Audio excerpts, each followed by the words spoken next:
Нема политичко влијание врз мојата работа, тврди републичкиот обвинител Љупчо Куцевски. Според него, извештајот на Европската комисија за правосудството е реален и објективен.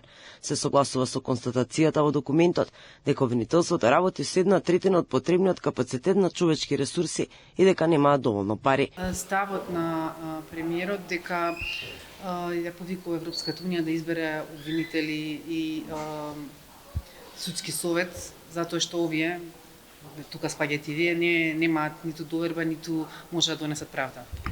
Да почнеме од последното. Ставот на премиерот е негов став и тоа е политичка изјава и секако тој ќе даде коментар. Кој е вашиот став околу неговиот став?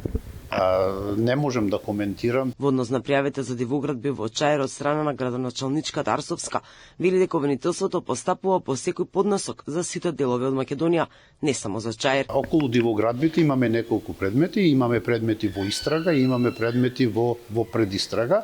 Последните случувања, знаете, вчера судот по жалба на јавното обвинителство определи притвор за потенцијалниот сторител на кривичното дело. Деновиве оценка треба да добие обвинението за несреќата во Кучани што се случи на 16 март годинава. Државниот обвинител најави дека во септември ќе има обвинение и за истрагата за поранешните и актуелните командири и началници од Кучани и Штип.